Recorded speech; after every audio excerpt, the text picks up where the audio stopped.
No matter who you are a fan of, please subscribe to support me. Thank you, love you all very much. Who would win in a hypothetical battle? Knull, Marvel Comics, or Raiden, Mortal Kombat? Elder God of Darkness versus God of Thunder. A battle between the cosmic god holding the dark power of Marvel, Knull, and the cyborg ninja Raiden from Metal Gear. Knull, who operates on a cosmic scale, creating life from the void, destroying gods, and commanding symbiote armies, while Raiden, despite the superhuman strength and agility of a cyborg, is ultimately just a powerful warrior at street or city level, leaving him completely outmatched by the primordial, universe-altering power of Knull. In the chaos before light existed, Knull appeared as a concept more ancient than fear itself. He is the elder god of darkness, the origin of the abyss and all symbiotes, an entity born to oppose life. Knull's physiological laws are unlike anyone else's. His strength, speed, and durability far exceed the norm, enough to crush high-level heroes with a single blow. In the endless darkness, Knull once took down the sentry with just one hit and swallowed the void existing inside the opponent. It was a collision between two destructive powers where the survivor proved absolute dominance. Even All-Father Thor, while using a portion of the Odin Force, was quickly stripped of his fighting ability after a brief confrontation. However, destiny is not written by strength alone. The moment Dylan Brock risked his life to create a distraction opened a fragile gap, enough for Thor to unleash the decisive blow and close a battle that seemed endless. In the silence after the storm, the universe understood that darkness, no matter how ancient, can still be repelled by will and sacrifice. When wielding the all-black necrosword, Knull stepped to the pinnacle of pure destruction. That ancient sword was not just a weapon but the will of darkness, allowing him to kill and enslave Celestials, even finishing them off with a single strike. What made the universe tremble lay not in the outward destruction but in the nature of Knull. He proved he could withstand the Big Bang even without symbiote armor, showing that such durability existed within his very being. Entities like Sentry, King Thor, or even Celestials, who were strong enough to withstand combined attacks from Skyfathers like Odin, Zeus, and Vishnu, were all completely denied by Knull. Above all, he confronted and survived the Big Bang in a way that made every concept of limits meaningless. Knull's physical foundation was already overwhelming, and All Black only amplified that offensive capability to an absolute level. Before that power, darkness was not just destruction, but a declaration. Knull stepped past the boundary of existence, leaving a mark of primal fear where all laws were bent. His power did not need to be shown off, for his mere presence was enough to crush the opponent's will. From the remnants of light to primordial ash, everything bowed down, and when the blade of All Black rang out, Knull reined in the absolute empty abyss. That was an era with no gods, no light, where the void was the only law. Knull did not just exist in the darkness, but was the darkness itself, a living aspect of oblivion, the abstract entity representing the infinite void of non-existence. From that nature, he stepped out as the will of the void, given form. When facing Silver Surfer, Knull completely dominated, crushing a warrior who was once strong enough to hold off Griever for 16 minutes. The mere presence of Griever signaled the end of the multiverse, for she was the embodiment of entropy, and also another aspect of oblivion. The fact that Knull surpassed Silver Surfer meant he stood higher than an entity capable of ending the 8th multiverse. Beings like the Black Winter, disasters of equal level, all reflected the same truth that Knull was a threat covering all of space and time. When placed in that rank, Knull was no longer a legend but became the destiny of destruction for the multiverse. His shadow covered every era, silencing both creation and destruction before that primordial power. Knull beheaded a giant celestial. That head did not disappear but drifted through the void, gradually becoming nowhere, a living relic bearing the memory of the primordial death.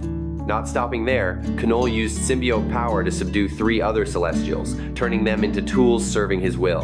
When his footsteps touched Earth, both the Avengers and X-Men were overwhelmed in despair. Symbiote creatures spread across the planet, covering the sky and ground like a living nightmare. Even Thor did not escape that fate.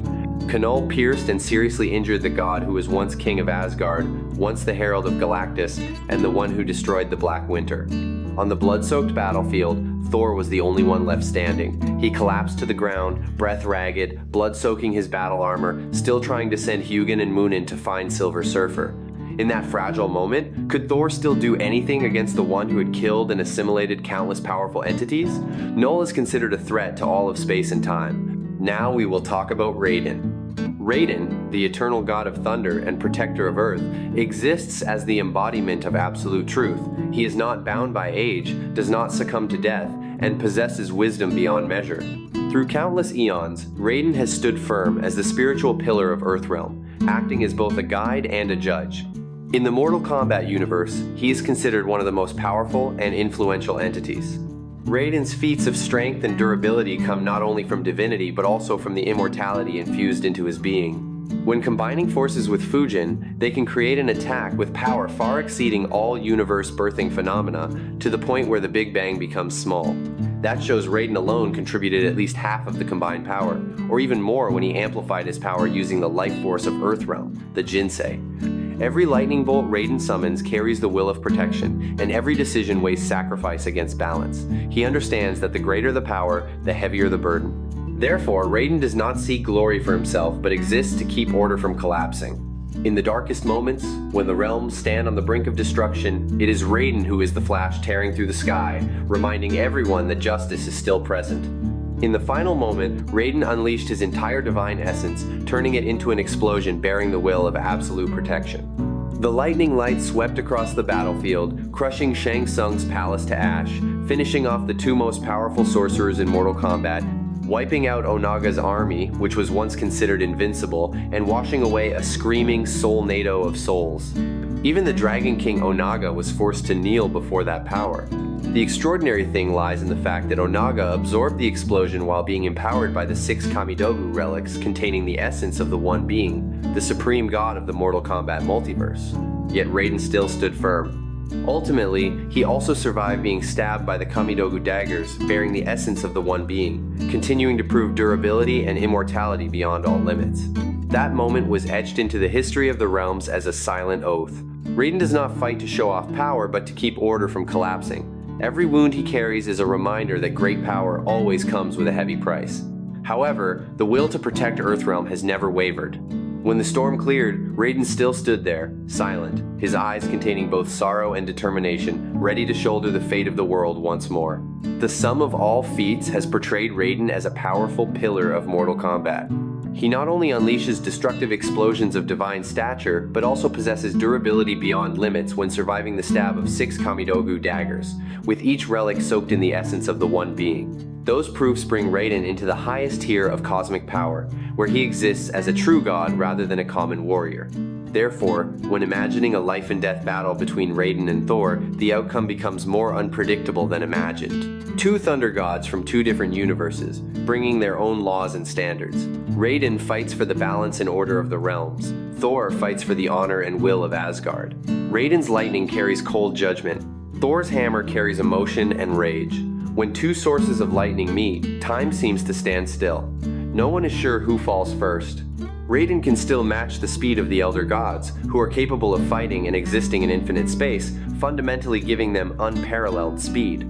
Raiden and Knull both stand at the pinnacle of power in very different worlds, so finding an absolute winner is inherently not the most compelling question. When entities from separate hierarchies and cosmologies are placed side by side, every comparison opens up more debates than definitive answers. Every conclusion brings objection, because their powers are defined by unlike laws. However, if casting aside philosophy and looking only at pure physical confrontation, Knull clearly holds the advantage. He once took down Sentry with a single blow while almost ignoring the Void, a feat beyond all normal standards. Dodging the lightning-fast attack of Allfather Thor and then immediately taking the upper hand shows reflexes and speed at an irrational level. Not stopping there, Knull also possesses enough attack power to behead a Celestial with a single swing of All Black, then turning many other Celestials into slaves. Knull's physiology brings elite physical performance regarding strength, speed, and overwhelming ability, something Raiden would struggle to face directly in an uncompromising duel. Raiden represents balance and the protective will, while Knull is the embodiment of the primordial void. One side is order maintained by sacrifice, while the other is darkness existing to swallow everything. If those two entities truly met, it would not just be a battle of fists and blades, but a collision between two concepts of existence. And that is exactly what makes this confrontation legendary, considering Raiden's extraordinary feats, especially regarding durability and endurance beyond all standards. Raiden may not unleash attacks carrying brute force like Thor or Sentry when considering pure physicality, but he is a true immortal. Raiden withstood attacks from Dark Khan, who was capable of ending the multiverse, survived being stabbed by the Kamidogu daggers, and endured prolonged punishment from Shao Kahn, a power capable of wiping out reality. What is amazing is that all of that happened while he was maintaining a spell to reset the universe. Therefore, the question is no longer simple. Can Knull, even with the Necrosword in hand, truly kill Raiden? Raiden has overcome weapons soaked in the essence of the One Being, while the Necrosword itself could not finish off Thor even though it pierced straight through his chest. Furthermore, Raiden is not only strong in magic but is the embodiment of that power. He does not simply control lightning but is the lightning bolt itself, a symbol of truth and light.